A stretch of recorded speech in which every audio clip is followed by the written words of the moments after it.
La participación política de las 16 curules de paz pues abre una nueva lógica de la política en Colombia. Es decir, que los territorios excluidos, los territorios marginados, pues tienen por primera vez una voz directa de las comunidades y sobre todo de las víctimas que representan la voz de millones de colombianos que sufrieron desafortunadamente el conflicto.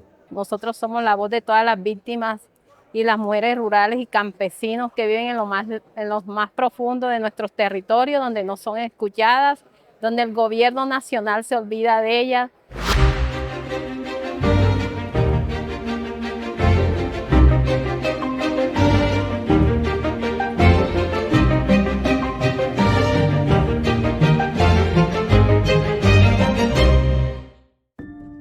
Soy víctima del conflicto armado. Mi esposa fue candidata a la Asamblea Departamental en el 2007, donde fue asesinada, faltando 5 días para las elecciones por la guerrilla de las FARC. He sido un defensor de derechos humanos, soy abogado, especialista en derecho administrativo, hijo de campesinos. Mi papá fue un líder comunal histórico muy reconocido en la región del Catatumbo. Tuve la oportunidad de estudiar gracias al compromiso de mi papá. Logré ser abogado, volví a mi pueblo, que es el municipio de Acarí, en norte de Santander, y pude ser personero del municipio. Y luego pude ser defensor del pueblo regional del Catatumbo. Y allí tuve la oportunidad de tener un alcance regional en las acciones humanitarias, en la defensa de derechos humanos. He sido líder social, campesino, presidente de Junta de Acción Comunal desde el año 2016, impulsando el acuerdo de paz al inicio con lo que fue el plebiscito, luego la implementación, la configuración de lo que fueron las mesas municipales PEDET, los espacios de participación para el Programa Nacional Integral de Sustitución de Cultivos Ilícitos, el PENIS, y junto a las organizaciones campesinas y las juntas de acción comunal ha sido mi carrera de trabajo con comunidades. Como muchos ovejeros, sufrimos la violencia, sufrimos el conflicto armado, y producto de esa violencia que vivía nuestro municipio a finales de los 90 y principios del 2000, nos vimos afectados por el desplazamiento forzado. Yo soy víctima del desplazamiento forzado del año 2001 en la cuenca del Consejo Comunitario de la Cuenca del Río Naya. A mí el ejército me mató 6 familiares, hasta el día de hoy no me ha entregado los cuerpos a la familia. La guerrilla mató a mi mamá y a otro tío, y luego cuando entran los paramilitares resulta muerto mi padre. En ninguno de nuestros territorios hay agua potable. En ninguno de nuestros territorios hay puestos de salud en buenas condiciones. En ninguno de nuestros territorios hay escuelas en buenas condiciones. Es decir, nosotros representamos entre los vulnerables a los más vulnerables, y gran parte de esa población es víctima del conflicto armado. Ser líder social en medio del conflicto, eso no es nada fácil. Pues saben que cuando se defienden los intereses comunales, los intereses colectivos y los derechos de las personas, pues eso tiene muchos enemigos. Y veníamos de ahí, de ese proceso social, comunitario, trabajando honoris causa, y se presenta la oportunidad con la firma del acuerdo de paz entre el gobierno nacional a cargo del presidente Santos y la guerrilla de las FARC. Ahí nos da entonces la oportunidad de que los líderes sociales pudiéramos entrar a participar, a ser una de las curules de la paz. Hemos sido de alguna manera relevantes porque hemos actuado en grupo, los 16. Y sigue siendo el reto mantenernos unidos, pues gente que no tenemos una línea ideológica definida. O sea, aquí no hay, uno no puede identificar a las curules de paz como de izquierda o de derecha. Eso no fue lo que vinimos a hacer al Congreso, sino que nos une es la implementación del acuerdo de paz. Fui avalada por la Asociación de Víctimas Intercultural Regional del municipio de Tame.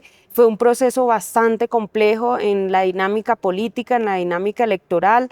Existieron pocas garantías para que de esta forma llegáramos a estos escenarios, y es esa falta de financiación de las campañas, la falta de información, la falta de orientación de las diferentes instituciones que confluyen en este escenario, y decirles que ante esto sí faltaron garantías. Hay que promover de que el escenario electoral también vaya hacia las zonas rurales, porque no está de esta manera. Siempre está el fortalecimiento de los escenarios electorales urbanos. Fue un proceso que se dio con bastantes dificultades. Aspirábamos 24 personas a ser él o la representante de esta zona, 12 listas, 12 hombres, 12 mujeres. Tuvimos muchas dificultades para el proceso de dar a conocer nuestras propuestas. Fue muy difícil llegar hasta acá, porque empezando nos tocó competir con todas las maquinarias políticas del territorio. Los grandes políticos del territorio fueron los que querían llegar a estos espacios, pues como no podían ellos, pues poner candidatos de ellos para que pudieran llegar hasta Curul de Paz. Tuvimos muchos ataques, tanto como mujer, porque era mujer, porque estaba en embarazo. Entonces fue mucho ataque. Aparte había partes donde no podíamos entrar y teníamos que pedir obviamente un permiso para poder ingresar o entrar con mucho cuidado a esos territorios. Yo particularmente, como una campesina, una mujer rural, solo con un bachiller, solo con un técnico, me enfrenté a unos candidatos realmente con diplomas, abogados. Ellos me atacaban mucho, me tocó enfrentarme a ellos en la campaña, pero yo seguía adelante visitando, haciendo mi campaña casa a casa, visitando a todos los campesinos de esos territorios más lejanos del sur de Córdoba. Hace 2 años cuando entramos nos decían, usted uno más de los de firmantes de paz, o lo que llaman hoy el Partido Comunes, y tenían que explicar, no, nosotros somos las víctimas. Entonces esa pedagogía ha estado muy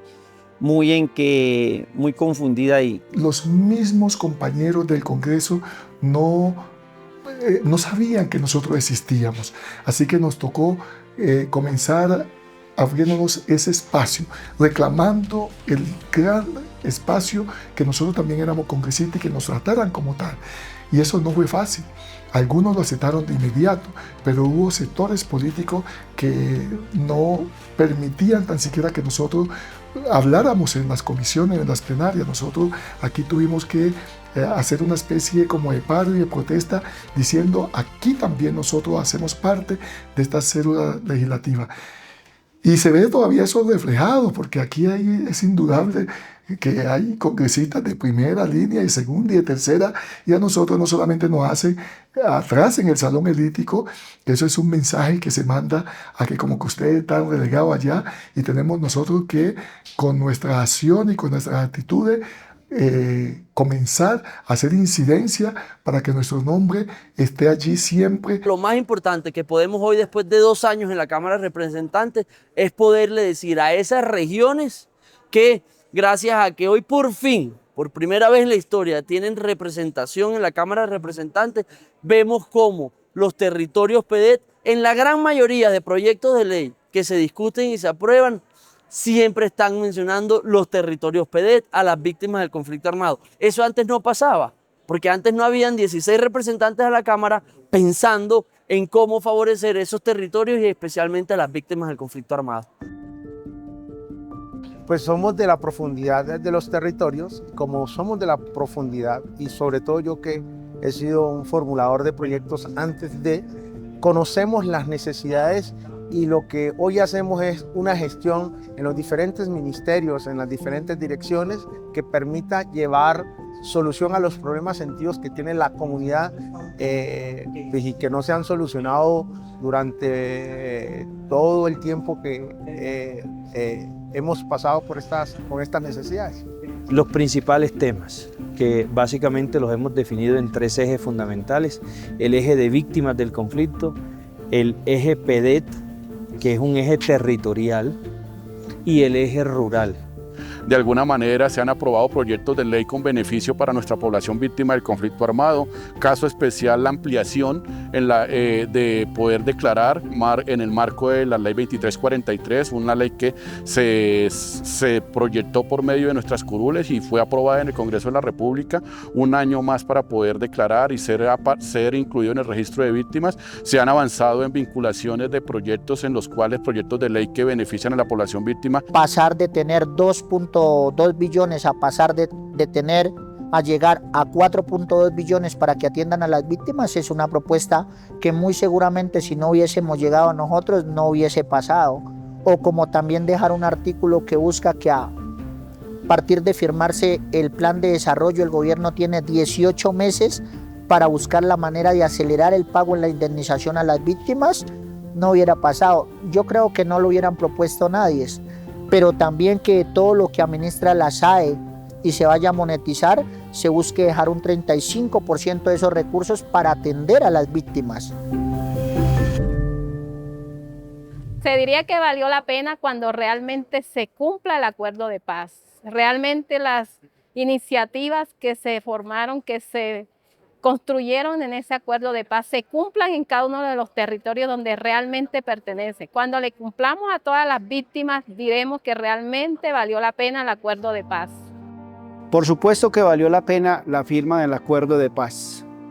Va a valer siempre la pena que se concrete una paz negociada, que se silencien los fusiles y que a través del diálogo concertado se puedan salvar muchas vidas y se puedan evitar miles y miles de personas víctimas del conflicto armado, víctimas de minas antipersona. Yo soy uno de los convencidos de que el acuerdo de paz permitió la armonía y permitió una posibilidad de volver a crecer como país. Claro, obviamente es el mejor acuerdo, para nosotros es el mejor acuerdo que puede existir. Mira, nosotros venimos de la inspección del Tigre, el departamento del Putumayo es un departamento muy complicado y nosotros vivíamos en medio del conflicto armado todos los días, no se podía, a las 6 de la tarde las personas no se podían movilizar, eso era un caos. Mira, el acuerdo de paz nos dio un poco de tranquilidad.